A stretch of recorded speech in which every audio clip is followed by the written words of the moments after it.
While it would have been my great honor to introduce the next giant, I figure I deserve a break. Instead, you get to hear from Kelly.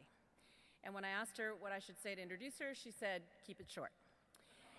I just want you to know that she is something you already know, the most hilarious, the most captivating, the most influential broadcaster out there, I would argue. She's also co-executive producer of Live with Kelly and Ryan. Please greet Kelly Wepper.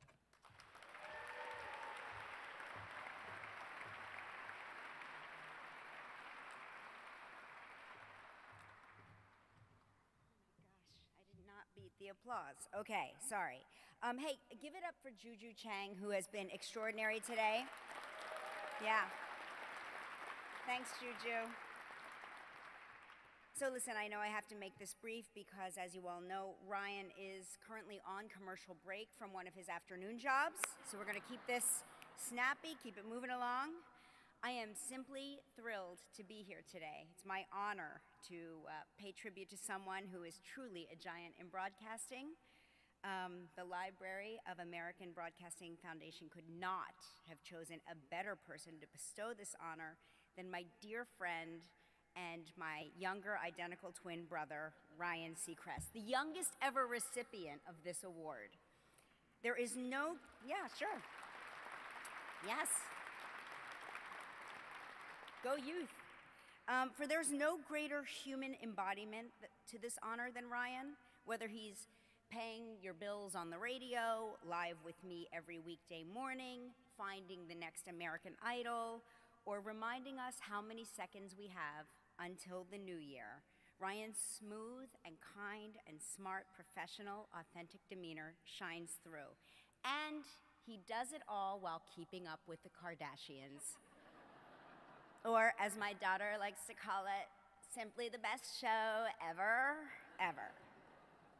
So I'm often asked, what is Ryan really like? Is he really that nice? Is he really that laid back? Is he triplets? Is he or isn't he? And my answers are always the same. Yes, yes, I don't think he's triplets, and no, he's not. He's just elegant and fastidious.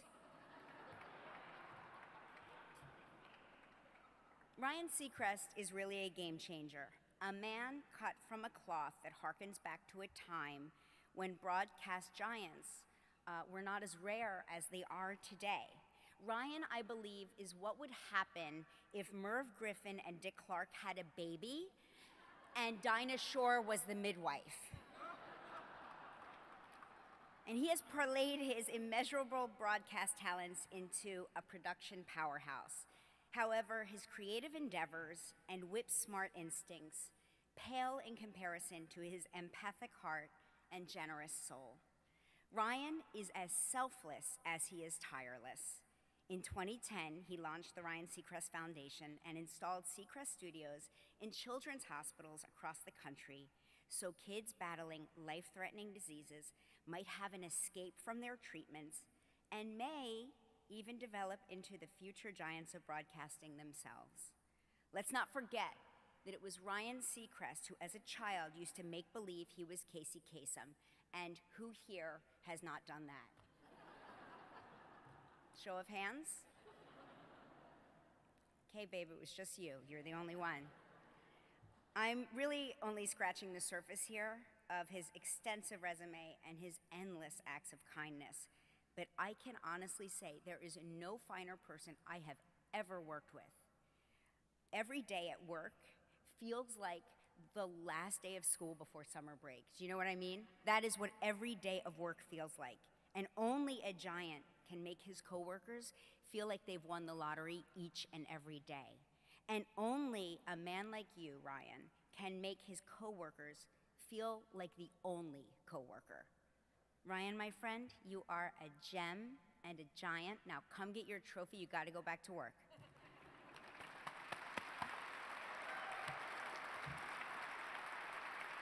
Ryan Seacrest, everybody.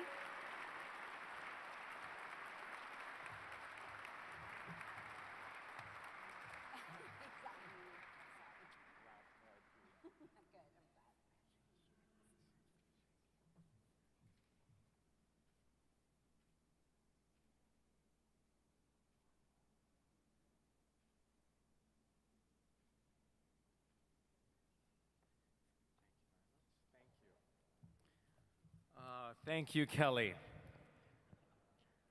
I laughed, I cried, I peed my pants all in that minute. I've been holding it. There is, as you know, there is no one better in our business than Kelly Ripa. She, every day, she makes me raise my game, and I'm grateful that after the day I sat and guest hosted, and then came back and guest hosted again and again, I'm glad that you always invite me back to that stool next to you. I truly adore you and appreciate our friendship. Thank you, Kelly. I also can't believe we taped this morning's show. We pre-taped the show. Gelman, we didn't even pre-tape on July 4th. So thank you. You must have wanted a selfie with Bill Whitaker. Something else was driving you. Thank you to the LABF and IRTS for this tremendous honor, and congratulations to all of the honorees. It is a privilege and a pleasure to be in this room with all of you.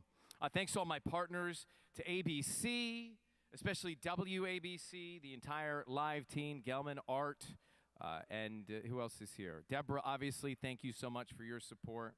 iHeartMedia, as well as NBC Universal. There's so many other friends and colleagues in the room today who have supported me through the years, producers, executives, other broadcasters, programming staff, and I want to say to all of you a very heartfelt thank you for being with me along the way. My immediate family could not be here today because they think I'm actually overexposed. I said, come on, please. But I'd like to thank them for supporting me as I pursued my dream of becoming more than just the guy that did the morning announcements at Dunwoody High School in Atlanta. Also want to thank my girlfriend Shayna, who's here today. Thank you for your patience, your support, and getting up with me to go boxing every morning at 5 o'clock. I appreciate that. Shout out to our dogs, Georgia Panda, and the new one, Oliver, who had a celebratory pee on the carpet last night. Finally, I want to thank my internal team at RSE, RSP, Kelly, who's here with us, also Jeff Refold back in Los Angeles. I see my schedule every single day, and I wonder how we will get it all done. Somehow we always do, and for that, I am so very grateful. On the way here, I was thinking that it seems like just yesterday that I was a very chubby kid from Atlanta with glasses, the braces, the headgear. You've seen the photos, Kelly. A horizontally striped rugby shirt, baby blue and custard-colored stripes, who would race home from school to have my mom make these amazing cheddar cheese and jalapeno nachos as my after-school snack while I watched Oprah and took notes. After doing the morning announcements at my high school at 16, I got my first internship at Star 94, WSTR, Smyrna, Atlanta. Tom Sullivan was the night jock at the time, and he took my call on the toll-free request line, which I called often, and that opened the door for me to the world of broadcasting. For him and there at that station, I did everything from ordering his pizza to splicing his reel-to-reel tapes of callers requesting Michael Bolton ballads. How Am I Supposed to Live Without You was played every 20 minutes back then. I remember. It didn't really matter what I did. I was hooked on broadcasting from the very first time I walked into that radio station. That internship changed the course of my life, and I owe a lot to Tom for giving me that first job that had a real time card that I could punch in. Also, I'm very grateful to a few other people who I've had the wonderful opportunity to work closely with. Dick Clark, Merv Griffin, the great Larry King. And I also remember, as we both did, we both watched Regis and Kathy Lee growing up. But I remember watching Regis and Kathy Lee and thinking how seamless Regis made it every single day on the air. And I actually thought that backdrop was a real view from an apartment. So when I got there, I said, where is that apartment? It's not a real apartment background. They've sort of put other photos together to make that. There are more microphones in the world today than there has ever been. Some would say too many. Some would even say this one right now at this very moment. The gift is not the open mic and the hours that we fill. The gift is what comes then. It's the words, it's the message, it's the emotion, it's the laughter, it's the escapism that we try and provide every day. is who we reach and what that creates. The people that truly inspire me today are the next generation of broadcasters. There's the ones that are coming up. They're right behind us. They're the next class. They're the ones who haven't yet had their first internship or their first job at a radio station, TV station, or a digital studio. Those who are pursuing their careers in broadcasting are truly the heroes of tomorrow, and we want to help them out. We can help them out by giving them our time, our energy, our support. We've got to let them in because we all have seen how we can make an impact on people's lives, and they too can do the same for our future. So we should continue to say yes to the young woman who writes you once a week asking for that internship.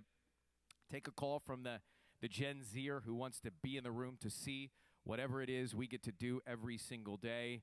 And we need to remember how daunting getting into this business is, how important it is to open those doors at the start. So I say thank you to that night jock at Start 84, Tom Sullivan, for opening that door for me.